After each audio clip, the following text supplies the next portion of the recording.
의견들이 나오셔서 저희가 토론회 강좌를 합치면 한 36차례 정도 되는 것 같고요. 그리고 이렇게 전문가들과 비공식 간담회 숫자까지 합치면 그 이상일 것 같습니다. 그래서 지난번에 이제 이병민 교수님도 저희 단체에 오셔서 그런 말씀하셨었는데 어떤 단일 주제에 대해서 이렇게 좀 오랜 기간 동안에 다양한 사람들을 불러서 이렇게 연구를 한 경우는 뭐 학계에도 별로 없다라고 표현하셨었고요. 그래서 좀 이 내용들이 상당히 좀 정제되고 알찬 내용이라고 좀 자부할 수 있습니다. 근데 지금 이 책자를 보면 어머니들이 좀 잘못 오해하실 수도 있는 부분이 그러면 너무 교수님들만 이렇게 주장한 거를 담은 게 아니냐 이렇게 오해하실 수도 있거든요. 지금 제가 보니까 학원 강사님들도 계세요. 그렇죠. 이분들은 사교육 현장에 계신 분들이잖아요. 예. 이분들이 직접 사교육이 별로 그렇게 크게 효과가 없다라는 말씀을 하신 건가요? 어떤 분들이 그렇죠. 저희도 뭐 건가요? 모든 사교육이 효과가 없거나 부정하는 것은 아니고요. 네네. 그러니까 효과적으로 좀 접근을 해야 되는데 예를 들어서 이제 김기훈 씨 같은 분은 뭐 온라인 이 사교육계에서 좀 가장 인기가 있다는 그렇죠. 분이잖아요. 네.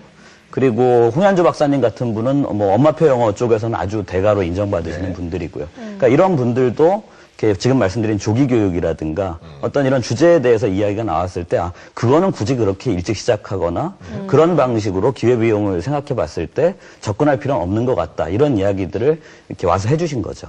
그럼 그 사교육계에 몸담고 계신 분들은 자기 사교육을 어떻게 일반적으로 보고 계십니까? 그러니까 자기 영역에 따라서 그 생각들은 뭐 조금씩 다르실 수 있죠. 이렇게 그렇지만 뭐 조기 영어 교육 주제와 관련해서는 좀 공통된 의견들을 보여주셨던 것 같아요. 그러니까 아까 이제 이병민 교수님도 언급하신 부분인데 우리나라 같은 환경에서는 지나치게 일찍 시작하는 것보다는 오히려 좀 적절한 시기에 시작하는 것이 효과 면에서나 뭐 모든 면을 고려할 때 훨씬 더 좀 중요하고 효과적일 수 있다. 이런 이야기들을 좀 해주셨습니다. 그러니까 지금 이 아깝다 영어 헛고생 이 소책자를 지금 200만 부를 지금 인쇄하셔가지고 전국적으로 이제 배급을 하시는 걸 목표로 하셨다고 하시는데 지금 몇 부 정도가 지금 전국적으로 지금 배포가 됐습니까? 저희가 지금 초판 20만 부 찍었고요. 20만 부는 지금 거의 이렇게 뭐 발송이 이미 됐거나 이렇게 예약이 되어 있는 상태고 지금 온라인으로 신청을 받고 있는데요. 뭐 다양한 분들이 신청을 하고 계십니다. 반응은 어떤가요? 반응은 저희가 이전에 아깝다 학원비를 냈을 때보다도 더 이렇게 반응이 좋은 것 같고요. 그러니까 뭐 예를 들어서 한 2주가 채 안 됐는데 제가 라디오 인터뷰만 한 10여 차례 한 것 같고요. 이게 사건 사고가 아님에도 불구하고 공중파 뉴스에도 보도가 되고 그리고 뭐 태권도장 관장님이 전화를 하셔서 이거 너무 좋다고 보내달라고 이렇게 하시고 뭐 학교에서도 연락이 오고 다양한 곳에서 연락이 오고 있습니다. 네. 사실 지금 말씀을 두 분 다 하셨지만 기회비용이라는 측면에서 조금 생각을 하셔야 될 것 같아요. 똑같은 시간과 노력을 투자를 했을 때 어느 쪽이 효과가 있는지를 사실 그거를 좀 판단하는 것은 어머님들의 부모님들의 그 몫이라는 생각이 좀 들거든요. 그 부분에 있어서 좀 판단에 도움을 줄 수 있는 책자라는 생각이 좀 들고요. 근데 이게 사실 그러니까 영어뿐만 아니라 이제 지나친 사교육을 좀 바로잡자는 거는 이제 그 공공 부문에서도 당연히 그동안 전개를 해왔고, 근데 이렇게 어떤 민간에서 이런 것을 바로잡자라는 생각을 하게 된 어떤 계기 같은 게 있을까요? 그러니까 사교육 문제는 사실은 뭐 여러 가지 원인이 있겠죠. 뭐 구조적인 문제도 있고 정책적인 문제도 있고 그렇지만 저희가 볼 때 이제 잘못된 정보 때문에 소위 옆집 엄마들의 이야기 그리고 학원 같은 데서 흘러나오는 이야기 때문에 좀 잘못된 정보에 대해서 근거로 판단을 하고 그러다 보니까 잘못된 생각이나 관점을 갖게 되고 이런 부분들도 좀 상당히 많다고 봤고요. 그래서 우선 좀 저희가 정책적인 부분들도 노력을 해야 되겠지만 우선 좀 이런 잘못된 정보 때문에 생기는 사교육을 좀 바로 잡아야 되겠다. 근데 그런 이야기를 해주는 곳은 사실 좀 많지 않고 그래서 좀 아깝다 학원비 같은 경우도 같은 방식으로 한 2년 연구를 해서 냈고요. 그리고 아깝다 학원비에서 영어에 대한 부분 반응이 워낙 뜨거웠고 그 부분에 대한 요구가 좀 많았기 때문에 좀 추가적으로 이번에 두 번째 시리즈를 내게 됐습니다. 이런 말이 있습니다. 대한민국의 사교육계와 학원과는 교육부가 운영을 하는 것이 아니라 학부모님들, 어머니들이 잘못된 정보로 운영을 한다는 말이 있는데, 그러니까 그런 것을 바로잡는 차원에서 이 아깝다 학원비와 또 이 아깝다 영어 헛고생이 참 큰 역할을 하고 있는 것 같은데 어떻게 보십니까? 한문섭 교수님. 이 사교육 중에서도 지금 여기 초점 맞춘 게 이번에 영어 사교육 쪽을 많이 하셨는데 제가 보니까 이제 조기 영어 교육이 또 문제다 그러는데 사실은 우리나라 사교육 중에서 가장 큰 부분을 차지하고 있는 것이 영어 사교육이고, 영어 사교육 중에서도 제일 큰 부분이 어린이 영어, 조기 영어 그쪽이거든요, 이제.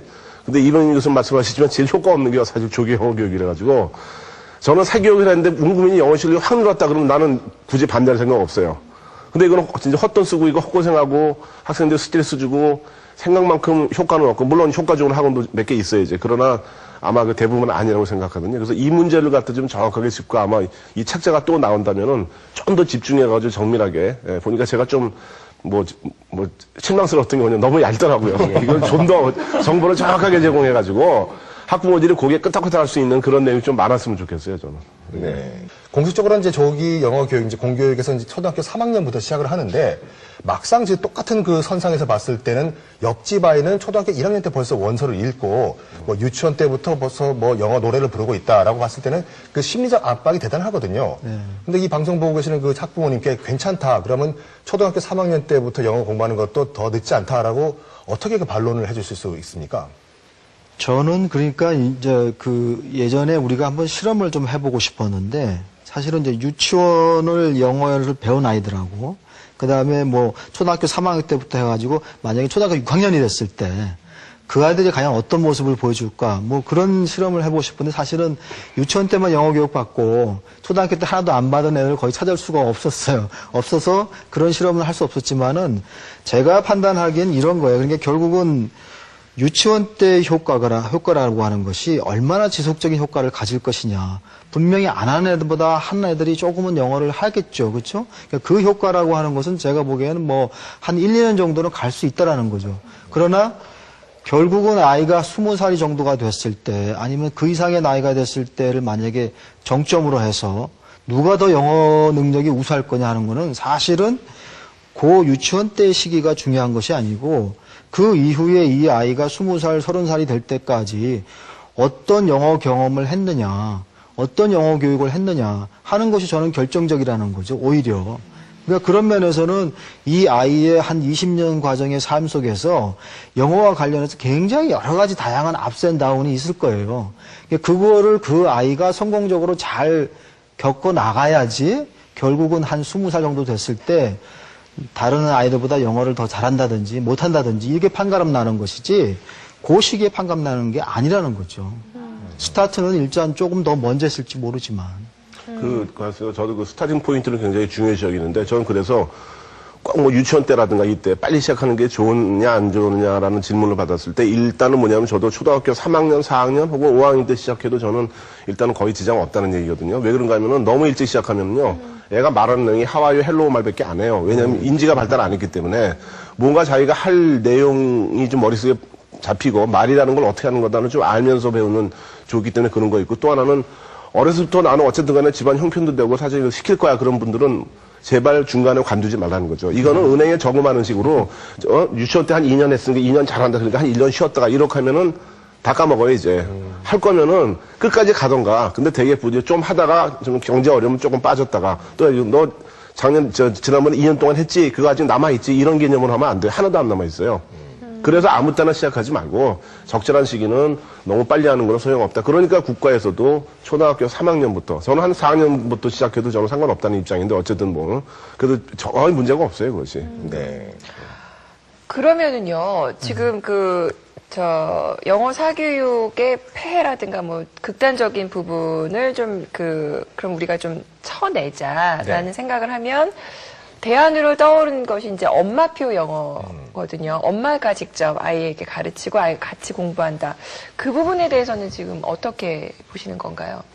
그러니까 엄마표 영어는 방금 말씀하신 것처럼 우리나라 상황에 맞는 적절한 학습 전략, 학습 방법을 좀 제시한 측면이 있는 것 같습니다. 그러니까 영어 책을 좀 활용해서 그 읽기를 기반으로 그냥 읽기 능력만이 아니라 말하기, 듣기, 쓰기 능력으로 발전할 수 있도록. 그래서 상당히 좀 학습 방법이나 이런 것들을 보면 좀 이렇게 설득력이 있어 보이고요. 근데 다만 아쉬운 점은 엄마표 영어도 좀 우리 한국 상황과 맞물리면서 되게 과열되어 있어요. 그래서 좀 지나치게 여전히 좀 빨리 시작하는 측면이 있고, 그러니까 일반적인 조기 교육 경향보다는 좀 늦지만 여전히 좀 빨리 시작해서, 그리고 보통 초등학교 시기 한 2, 3년 집중하는 시간